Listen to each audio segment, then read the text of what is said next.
Well, the first step in creating a new law is really starting with an idea of something that needs to be started or something that needs to be changed. And so oftentimes what we get are our constituents or people that we represent coming to us with ideas about what they've noticed in their everyday lives that needs to be fixed. And we kind of talk about it and we figure it out and we figure out how we can change that idea into language where we can make it a bill and then a law.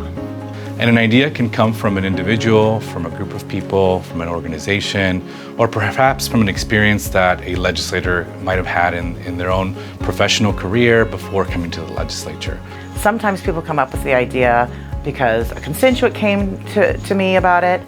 Sometimes you come up with an idea because I saw something on the news. Sometimes you come up with an idea because it's a policy area that you work in, and I'm a very big environmentalist, so sometimes I'd see something that happened and I was like, oh, we can fix this at the state.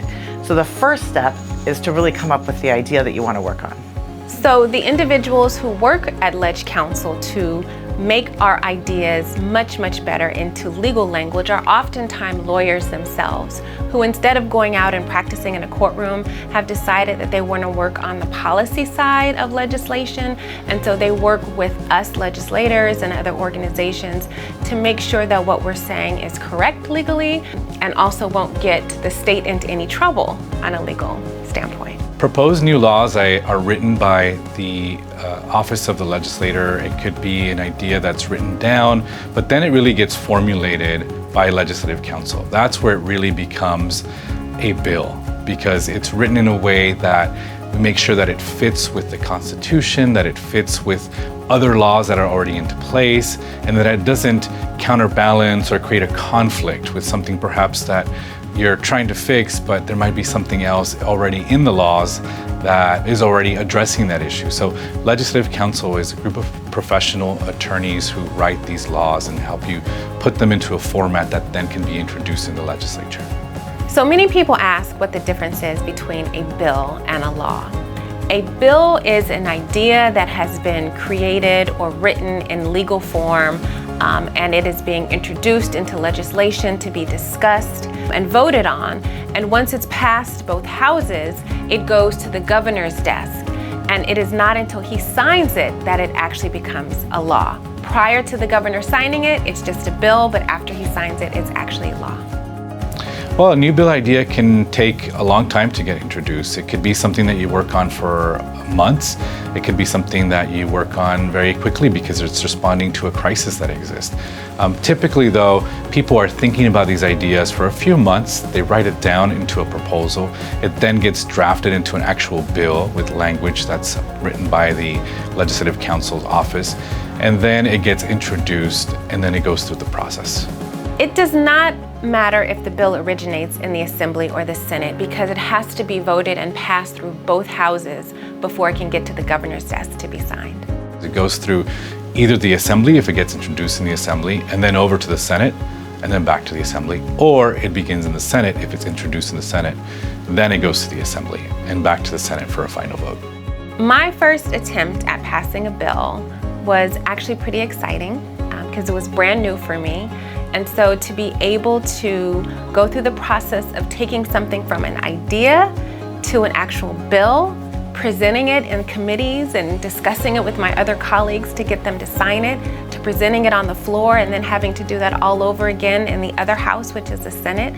And then also talking with the governor and his staff to make sure that they signed it once it got to his desk. It was pretty exciting. And so I was very happy when my first bill that came from my office was actually signed into law. Well, one of the first bills really came from an idea from a constituent, someone who lives in the community that I represent. And it was a young person who understood about an issue that really mattered to her. It was a bill regarding genetic testing and how that impacts medication that people take. And the idea came from her informing me about it. I had no experience with this issue or with the subject matter, but she really explained it to me, and I thought it was really important to share that with the rest of California. And so the idea was shared with me, and then we looked at how we could write this into a law and what has been done before and worked off of that, and now we have a bill that's going through the process.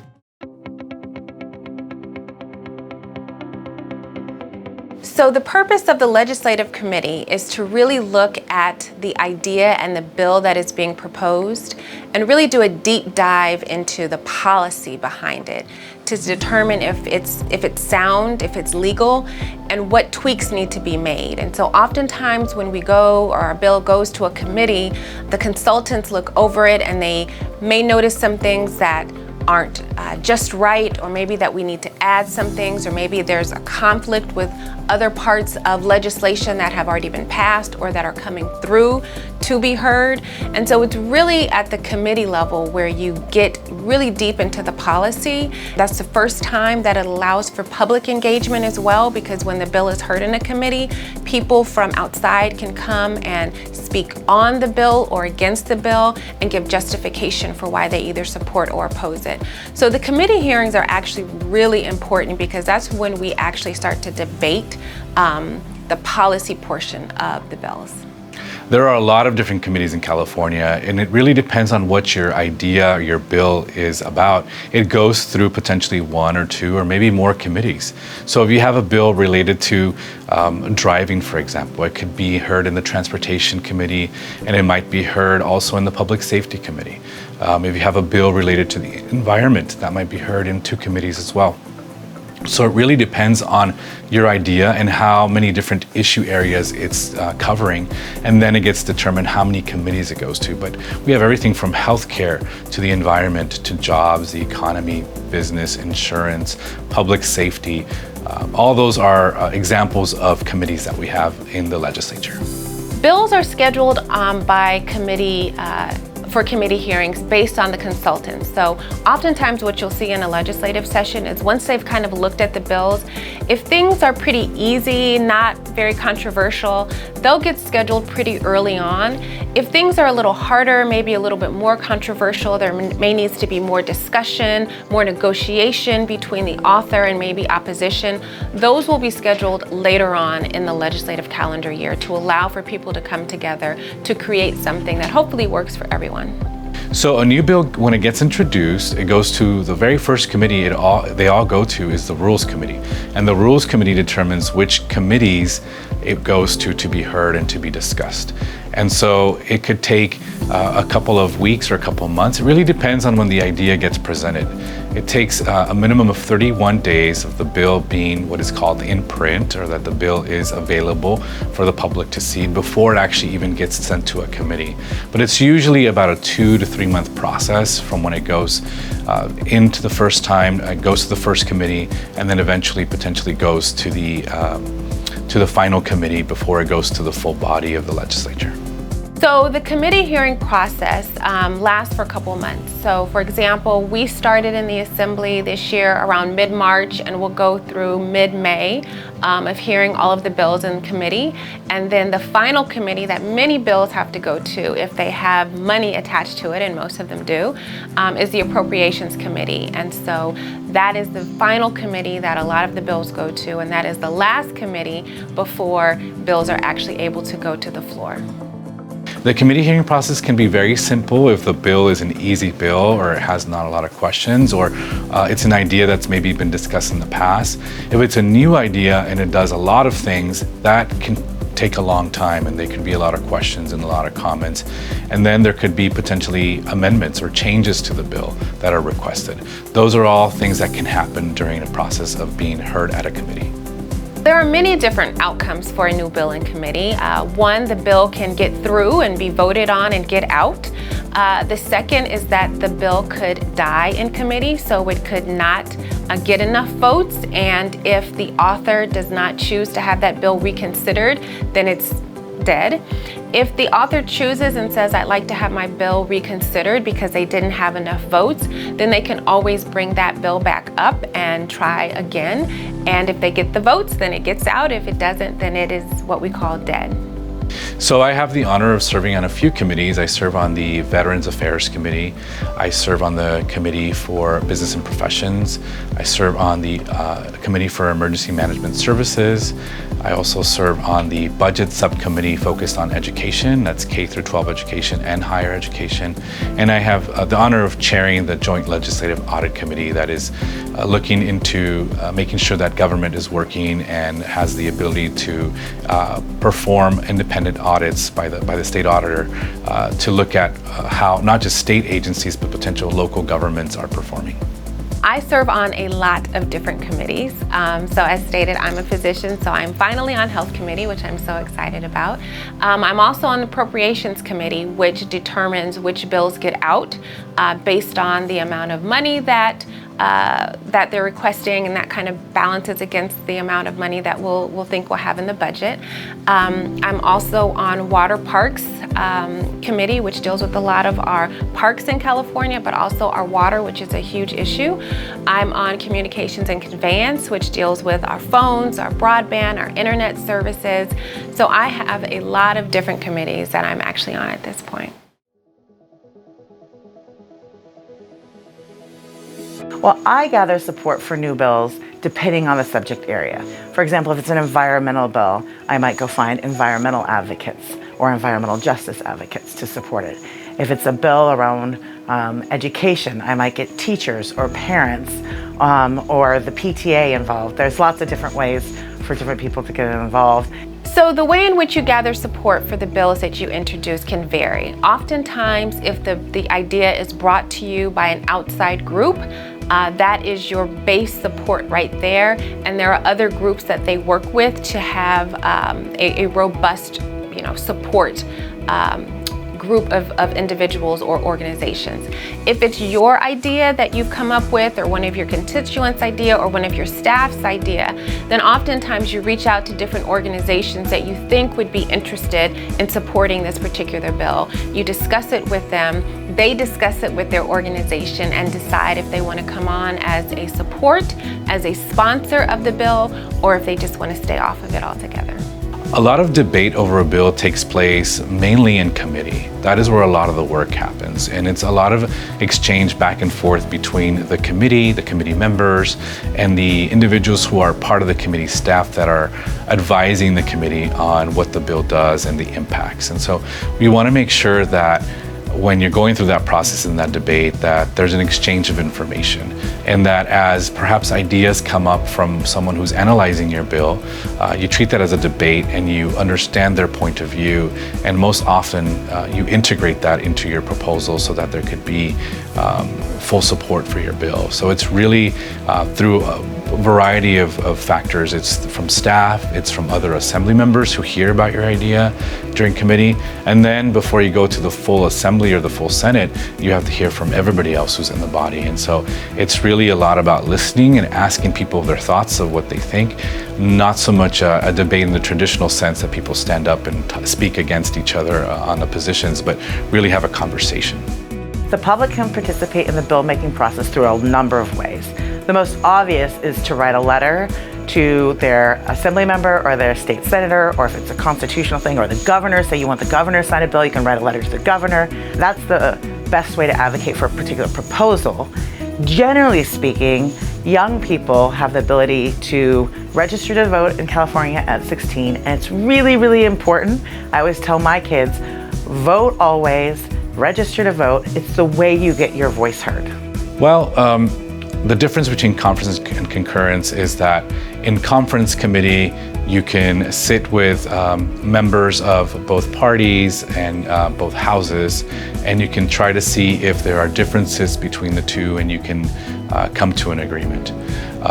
That is a process that doesn't happen actually as frequently in our legislature as perhaps it did in the past. One of the areas where you see that happen a little bit more in the past is regarding budget items and the expenditure plan, because that's one of the biggest things that we do in the legislature, which is to approve our budget for the state. And you used to see a lot of conference. We don't see that very much anymore.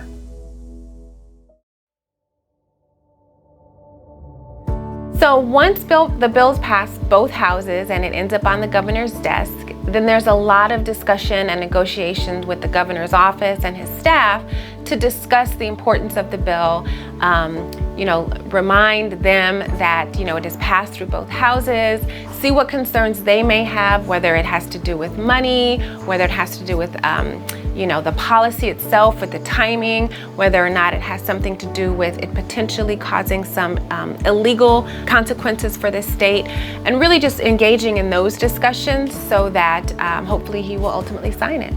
So you find out if the governor has signed or vetoed your bill because the governor or his staff will call us and let us know this is what's happened.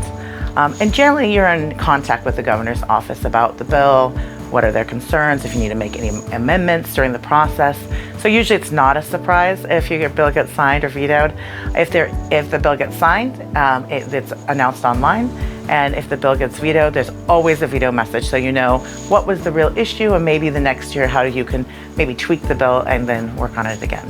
Most bills become effective January 1st of the following calendar year. That's most typical. When a bill is an urgency bill, that means that it takes effect immediately upon enactment by the signature of the governor. But most bills that you see happen and be passed as law become effective January 1st of the following calendar year. Sometimes they will write into the bill language that it doesn't take effect until maybe a couple of years after that, but the most typical is January 1st of the following calendar year.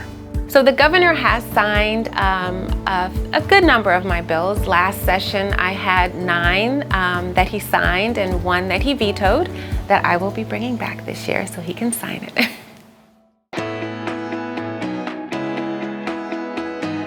So we always encourage for young people to participate in the legislative process, and there are many different ways. Oftentimes within the legislative office of the one that represents you, we will have something called a Young Legislators Program. In fact, I have it in my office, and every office is different. For some people it may be a few weeks, for some people it may be an entire year. But we bring you in and we teach you about the legislative process. Oftentimes we'll take one of your ideas and then introduce it the next session to see if we can make it a bill. Many of the Young Legislative programs also bring the students up to Sacramento so that you get a chance to see your capital and go into your house and into the different offices and meet a lot of the different legislators. I think the best way for young people to participate in the legislative process is just to be informed. And the first thing you're informed about is who is your assembly member, who is your state senator, and what are they doing. And so you could look online, you could see our press releases. I send out a newsletter every week, so be informed. The second thing I would say is young people have such a powerful voice, and I think because they're new to the legislative process, they forget how important it is for them to be involved and vote, write letters of support for bills, maybe they oppose a bill, and to be really coming up with ideas that affect them. There's several bills that we've had and we've run that have come out of our youth saying, this is what we want to do. I had a group up here from one of my elementary schools, and they were advocating for continued mental health funding in schools.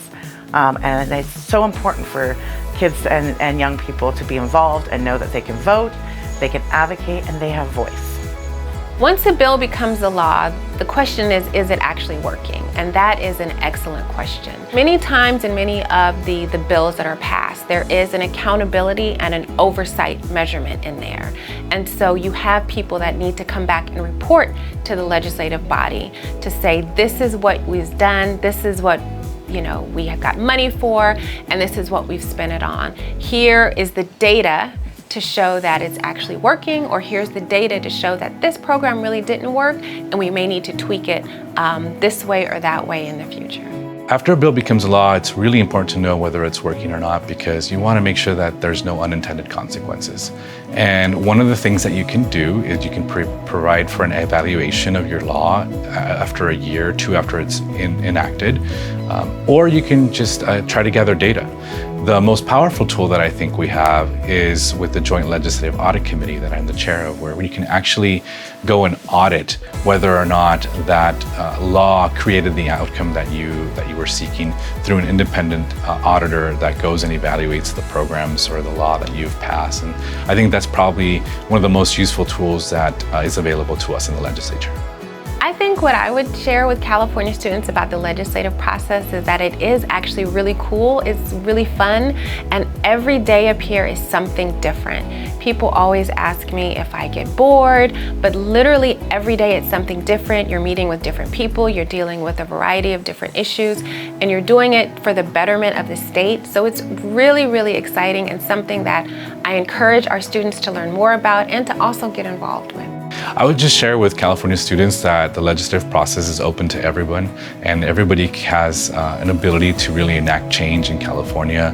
Laws can come from everyone. Like I said earlier, I have some laws that I am proposing because of a student in California, and like me, there are other members of the legislature that also have bills that have been prompted or inspired by young people and students throughout our state. And so that's how you can become part of making laws and making change in California.